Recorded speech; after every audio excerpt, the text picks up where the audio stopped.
والوں کے کلیجے کانپتے تھے، ان کے رونگٹے کھڑے ہو جاتے تھے. کیا ہو گیا اس قوم کو؟ اس قوم کے جوان زنا کی فلمیں دیکھ رہے ہیں اور وہ سوچتے ہیں کہ کیا ہے. سوچو زنا کی فلمیں دیکھتے دیکھتے آنکھیں بند ہوتی ہے، نیند آتی ہے. اللہ اکبر. آئیے ایک کال سن لیں. کس کا؟ سیدنا سلمان فارسی کا. غور سے سنیں، ہو سکے تو دل پہ نقش کریں. اللہ اکبر. سیدنا سلمان فارسی کہتے ہیں. اور یہ سلمان فارسی کون ہے پتہ ہے؟ آقا علیہ السلام نے فرمایا میرے اللہ نے مجھے حکم دیا. ذرا حدیث کے تیور پر نظر کرنا. عظمت بیان کرنے کے لیے حضور علیہ السلام کیا شان بیان کرنے کا انداز ہے. تو میرے اللہ نے مجھے حکم دیا کہ اے محبوب میں 4 لوگوں سے محبت کرتا ہوں، تو بھی ان 4 سے محبت کیا کر. محبوب خدا کو کہا جا رہا ہے میں جن 4 سے محبت کرتا ہوں تو بھی ان 4 سے محبت کیا کر. میں نے پوچھا اللہ وہ 4 کون ہے جس سے تو محبت کرتا ہے میں بھی محبت کروں؟ تو اللہ نے فرمایا ان میں سے ایک سلمان فارسی ہے. سلمان سے میں محبت کرتا ہوں تم بھی محبت کیا کرو. دوسرا علی ابن ابو طالب ہے، علی سے میں محبت کرتا ہوں تم بھی محبت کیا کرو. تیسرا مقداد ہے، میں اس سے محبت کرتا ہوں تم بھی کیا کرو. چوتھا ابو ذر غفاری ہے، میں ان سے محبت کرتا ہوں تم بھی کیا کرو. الگ الگ انداز میں الگ الگ صحابہ کی عظمت کو بیان کیا گیا. اندازہ فرمائے حضور کے صدقے سب محبوب ہیں لیکن ان کی عظمت کو حضور ہی کے ذریعے اجاگر کیا جا رہا ہے. سوچو جن کو اللہ اپنے محبوب کو کہے کہ محبوب آپ ان سے محبت کریں وہ کیا ہستیاں ہوگی. بلکہ حدیث پاک یہ بھی ہے کہ جنت 3 لوگوں کی مشتاق ہے. جنت کو 3 لوگوں کا اشتیاق کا انتظار ہے. ان میں سے ایک ابو ذر ہے، ایک سلمان فارسی ہے اور ایک علی ابن ابو طالب ہے. حدیث پاک میں الگ الگ انداز میں بات آئی ہے. اور یہ سلمان کون ہے؟ خون کے اعتبار سے ان کا رسول اللہ سے کوئی رشتہ نہیں ہے بظاہر، مگر حضور نے کیا عظمت عطا کی. فرمایا سلمان میری اہل بیت سے ہے. فرمایا سلمان میری اہل بیت سے ہے. اور یہ بھی سن لے سیدہ فاطمہ الزہرا کے گھر پر بہت زیادہ لوگوں کو جانے کی اجازت نہ تھی. چند مخصوص لوگ تھے جن کو سیدہ کے دروازے تک جانے کی اجازت تھی. ان میں سے ان خوش نصیبوں میں ایک سیدنا سلمان فارسی بھی تھے جن کو بار بار سیدہ کے گھر جانے کی اجازت دی جاتی. یہ وہ سلمان فارسی ہیں. اور آقا فرماتے ہیں سلمان کا زہد سب کے زہد سے بڑھ کر. اگر سلمان فارسی پر گفتگو ہو تو اسی پر بات مکمل ہو، لیکن میرا عنوان وہ نہیں، ورنہ منتظمین جو وہ یہ تصور کریں گے کہ کہیں عنوان کچھ دیا تھا بات کچھ ہو گئی. مگر ایک بات بتا دوں، سیدنا سلمان فارسی آپ زہد کی انتہا لگا لیں. آدمی کتنا زاہد ہو سکتا ہے؟ زاہد مطلب کتنا پرہیزگار ہو سکتا ہے؟ میرے بھائی محلے کا کارپوریٹر جو بنتا ہے، رائچور کی بات نہیں کر رہا ہوں، دنیا بھر کی، جو محلے کا صرف کارپوریٹر بن جائے نا تو اس کا گھر سال بھر میں بدل جاتا ہے.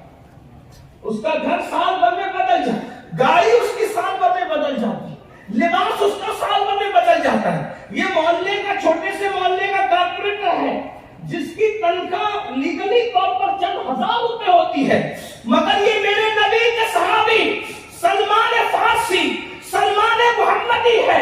پورے عراق کا گورنر بنایا گیا عراق کا، لیکن سلمان فارسی کا خود کا گھر بھی نہیں تھا. ایک چھت کے نیچے بھی نہیں رہتے تھے، بغیر چھت کے ایک درخت کے نیچے رہا کرتے تھے. عراق میں مدائن کے اندر وہ پہلا اور آخری گورنر ہے جو چھت کے بغیر زندگی گزارے. اندازہ فرمائے جو چھت کے بغیر زندگی گزار گیا اسے سلمان فارسی کہتے ہیں. سوچو ایسے زاہدوں کو جس نے تیار کیا ہو اس محمد الرسول اللہ کے تقوی کا عالم کیا ہوگا، اس حضور کی عظمت کا عالم کیا ہوگا، ان کی بزرگی کا عالم کیا ہوگا. اللہ تعالیٰ کبھی توفیق دے تو سیدنا سلمان فارسی پر گفتگو ہو سکتی ہے. لیکن بات اتنی عرض کرنے چلا تھا وہ سلمان فارسی جس نے عراق کا گورنر بننے کے بعد بھی صرف ایک درخت کے نیچے زندگی گزاری اور تہبند ہوتی تھی، تہبند لنگی جس کو آپ کہتے ہیں، اوپر کپڑا بھی کبھی ہوتا تھا کبھی نہیں ہوتا۔ یہ گورنر ہے پورے عراق کا۔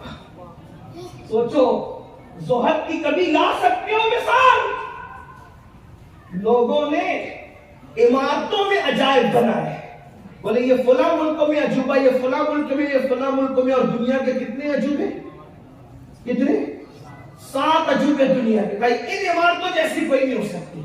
میں نے کہا لوگوں نے عمارتیں عجوبے کے طور پہ بنائے، رسول اللہ نے عجائب کے طور پہ افراد بنائے۔ اب ان عمارتوں کی طرح کوئی عمارتیں تو بن سکتی ہے، لیکن وہ عجائب جو شخصیات کی شکل میں مصطفیٰ جان رحمت نے پیش کیے تھے، آج بھی آسمان ان کو تک رہا ہے۔ اور میں کہتا ہوں اگر صحابہ کے جانے کے بعد دنیا میں بارش ہو رہی ہے تو میری عقیدت یہ کہتی ہے کہ شاید انہیں کو یاد کر کے روتا ہوگا تبھی بارش رحمت کا نظر ہو۔ اللہ ایسی ہستیاں کہاں ہیں؟ ہستیاں ایسی کہاں ہیں؟ خدا کے رسول نے ان کو کیا قرآن میں ڈھال دیا تھا کہ قرآن کا ترجمہ کسی زبان میں ہو نہ ہو، اگر صحابی پہنچ جائے تو وہ قرآن کی تفسیر آسانی سے سمجھ سکتے ہیں۔ زہد کیا ہے، تقویٰ کیا ہے، علم کیا ہے، عشق کیا ہے، تجارت کیا ہے، ازدواجی زندگی کیا ہے، معیشت کیا ہے، معاشرہ کیا ہے، حضور علیہ السلام نے قرآن میں ڈھال دیا تھا۔ اور اب قیامت تک ان جیسی ہستیاں زمین پہ کبھی نظر نہیں آ سکتی۔ وہ سلمان فارسی رضی اللہ تعالیٰ عنہ ارشاد فرماتے ہیں، سن لیں بالخصوص میرے وہ نوجوان بھائی جو لوگ گندی چیزیں اور حرام چیزیں دیکھتے ہیں، زنا کی فلمیں دیکھتے، فرماتے ہیں حضرت سلمان فارسی کہ میں اتنا تو برداشت کر سکتا ہوں کہ مجھے مارا جائے پھر زندہ کیا جائے، پھر مارا جائے پھر زندہ کیا جائے، پھر مارا جائے پھر زندہ۔ 3 بار موت کی تکلیف اٹھانا میرے لیے آسان ہے۔ ذرا ان کے جملے پہ غور کر لیں، میری بہنوں کی بھی توجہ۔ سلمان فارسی سرکار فرماتے ہیں کہ 3 مرتبہ موت کی تکلیف میں اٹھا سکتا ہوں، یعنی مر کے زندہ ہو سکتا ہوں۔ اور ایک بار موت کی تکلیف کیا ہے پتا ہے؟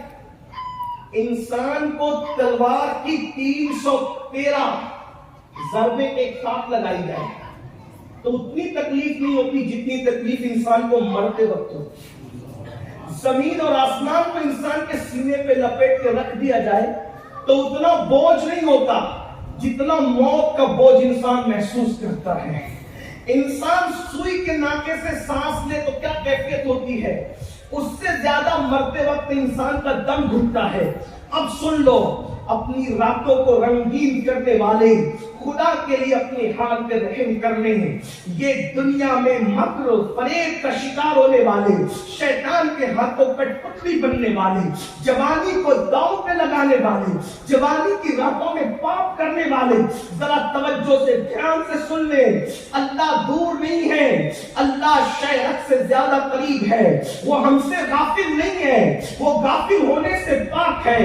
سنتم ولا نوم، اس کو کبھی اونگ نہیں آتی، اس کو کبھی نیند نہیں آتی، وہ اس کی شان ہے۔ ان اللہ کان علیکم رقیبا، وہ تم پر کڑی نگرانی کر رہا ہے۔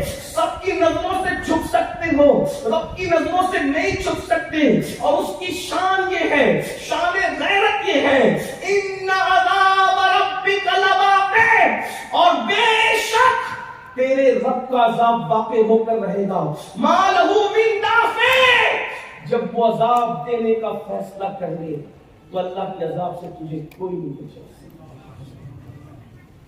مقرب سے مقرب بندہ بھی اگر دعا کر دے اور وہ فیصلہ کر دے تو اللہ اس مقرب بندے سے کہہ دیتا ہے تو نے دعا نہیں کرنا، تو میرا محبوب بندہ ہے، تو نے میں فیصلہ کر چکا۔ تو ایک شان کا کیا غجور اور غیرت والا ہے۔ قرآن اٹھا کے پڑھو، قرآن اللہ کی کتاب پڑھ لو۔ جس وقت لوط علیہ السلام کی قوم پر اللہ نے عذاب نازل کرنے کا فیصلہ کر لیا، بڑے نرم دل پیغمبر حضرت ابراہیم خلیل کو پتہ چلا کہ لوط کی قوم پہ عذاب آنے والا ہے، لوط میرا بھتیجا ہے، ہاتھ اٹھا کر عرض کی مولا تو نے اپنا خلیل بنایا ہے، قوم لوط کو عذاب سے بچا لے۔ تو جواب آتا ہے، اس کا مفہوم پیش کر رہا ہوں، میرے خلیل تو میرا چہیتا اور پیارا ہے، تیری دعا تو قبول ہے، مگر ان کے لیے دعا نہ کرنا کیونکہ میں عذاب نازل کرنے کا فیصلہ کر چکا ہوں، اور جب میں فیصلہ کر لیتا ہوں تو پھر اس کا فیصلہ ہے۔ لا تبدیل لکلمات اللہ، اللہ کا فیصلہ نہیں بدلتا، اللہ کے کلمات نہیں بدلتے۔ اللہ اکبر۔ اور پھر عذاب کی شان کا اللہ اکبر، خود ارشاد فرماتا ہے ان بطش ربک لشدید، تیرے رب کی پکڑ بڑی سخت ہے، جس کی بھی پکڑ کرتا ہے بہت سختی سے کرتا ہے اور عبرت کے قابل بنا دیتا ہے۔ یاد رکھنا، اگر چھوٹ دے رہا ہے، اگر ڈھیل دے رہا ہے تو اس کو غافل مت سمجھنا، اس کو کمزور مت سمجھنا۔ جو اپنی جوانی میں آوارگی اور عیاشی کرتے ہیں، اتنا دردناک بڑھاپا مسلط کرتا ہے کہ انسان بھیک مانگتا ہے تو اس کو بھیک بھی نصیب نہیں ہوتی۔ سید الطائفہ حضرت سیدنا جنید بغدادی بازار میں گئے ہیں اور دیکھا کہ بڈھا بھیک مانگ رہا ہے، پر اس کے کٹورے میں بھیک بھی نہیں ڈالتا، تو لوگوں نے کہا مرشد بغداد والے اتنے سخت دل ہو گئے کہ بڈھے کے کٹورے میں بھیک بھی نہیں ڈالتے۔ تو حضرت جنید بغدادی فرماتے ہیں جا کے تحقیق کر لو، اس نے جوانی میں بڑے پاپ کیے ہوں گے، اس نے جوانی میں بڑے جرائم کیے ہوں گے، اس نے جوانی میں بہت گل کھلائے ہوں گے، اس لیے اللہ نے اس کو اتنا عبرتناک بڑھاپا دیا۔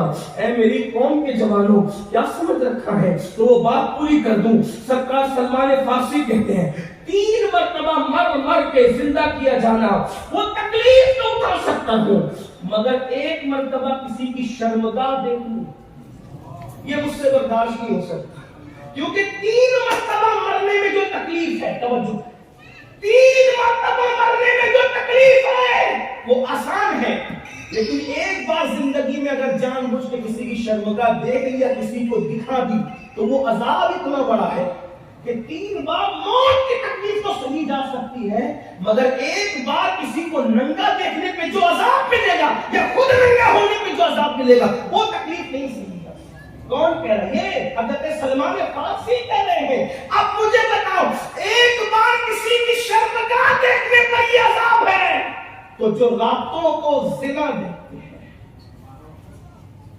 ان کے لیے کیا عذاب؟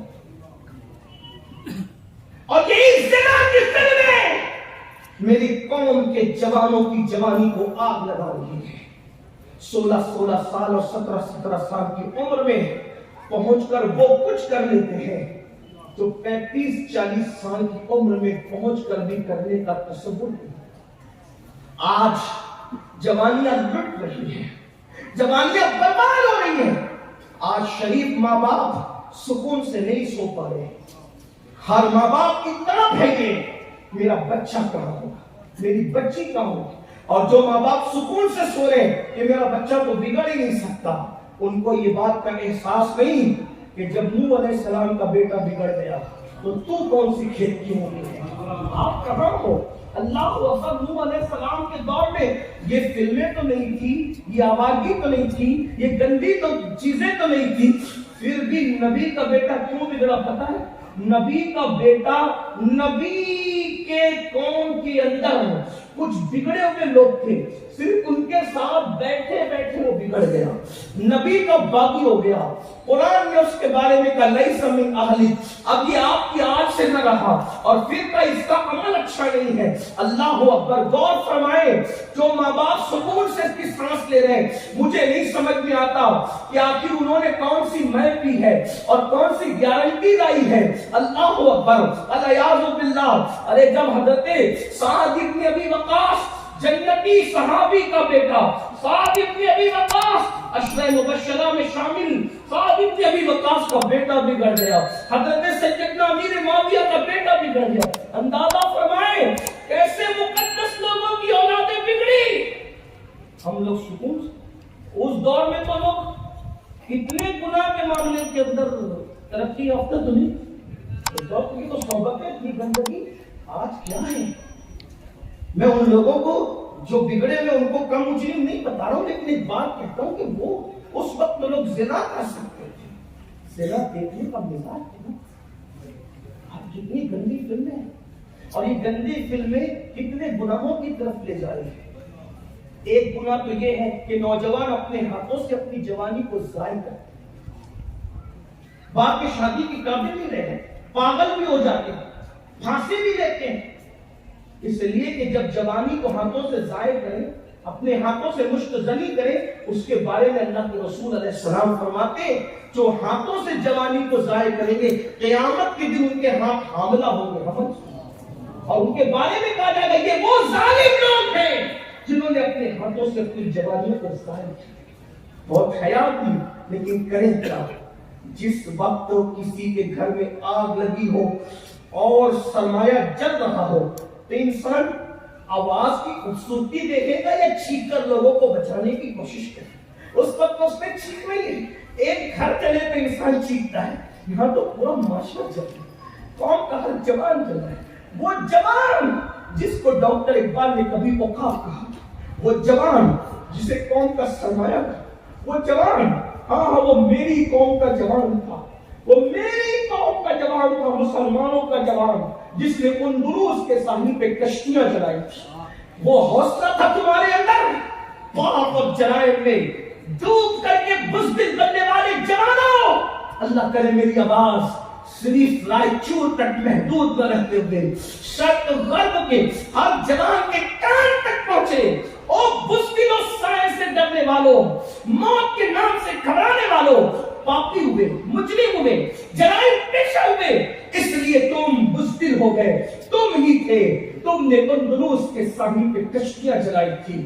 اور جب جلتی ہوئی کشتیوں کے بارے میں امیر قافلہ سے پوچھا گیا تھا کہ ہم نے کشتیاں کیوں جلا دی، تو یقین کے اس عظیم اللہ اکبر دائی نے اپنے بزرگوں پہ یقین کرتے ہوئے اور اپنے اللہ خدا وحدہ لا شریک پہ یقین کرتے ہوئے اس نے کہا تھا یا تو یہاں پر ہماری قبریں بنے گی یا تو ہم اندلس پر اسلام کا پرچم لہرا دیں گے. کشتیاں اس لیے جلائی ہے کہ ایک شعور سے یہ بات نکل جائے کہ ہمیں خالی گھر لوٹنا ہے. ہم لوٹ کر نہیں جائیں گے، یا تو اسلام کو پھیلا دیں گے یا تو اسی زمین پہ مر کے دفن ہو جائیں گے. یہ یقین تھا ان کی زندگیوں کے اندر. تم ہی تھے میری قوم کے جوانوں جنہوں نے یورپ کے کلیساؤں کو اذان سے گونج کیا تھا. تم ہی تھے افریقہ کے صحراؤں کے اندر تم نے اذانیں پڑھی تھی.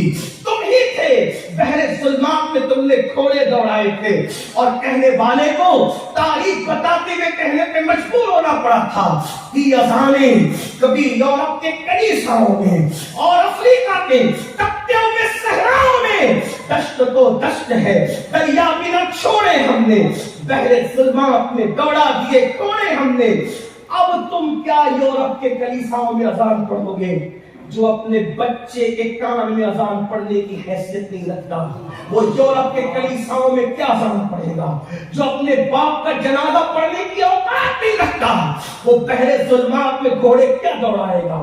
اسی لیے پیدا ہوئے تھے کہ محمد رسول اللہ کا کلمہ پڑھ کے اسلام کو بدنام کرو گے، زنا میں ڈوب جاؤ گے. بڑی معذرت کے ساتھ کوسنے نہیں آیا، بددعا دینے نہیں آیا، بانگے درا کے طور پہ تمہیں بیدار کرنے آیا ہوں. بانگے درا کہتے ہیں جب مسافر منزل سے بے خبر ہو کے سو جاتے ہیں تو کوئی آ کے گھنٹی بجا کے کہتا ہے سونے کے لیے نہیں آئے ہو، منزل کی طرف اٹھ کر کے چلو. اسی کو بانگے دیرا کہتے ہیں. تو بانگے دیرا کے طور پہ کوئی گھنٹی دے رہا ہے، سونے والوں اٹھو. اور میرے امام نے یوں کہا تھا سونا جنگل رات اندھیری چھائی بدلی کالی ہے، سونے والوں جاگتے رہیو، چوروں کی رکھوالی ہے. سونا بند ہے، سونا پاس ہے، سونا زین ال پیارے تیری گٹی آتی ہے اور تو نے نیند نکالی ہے. نہیں مسلمانوں، ہم زنا کے لیے نہیں ہے. کوے غلاظت کھاتے، کوے گندگی کوے کھاتے، کووں کو گندگی میں منہ ڈالتے دیکھ کر عقاب کبھی گندگی نہیں کھاتا. عقاب کو پتا ہے کہ میری غذا گندگی نہیں. اگر تم دوسروں کے دیکھا دیکھی زنا کر رہے ہو تم محمد رسول اللہ کے عقاب ہو، تم محمد رسول اللہ کے شاہین ہو.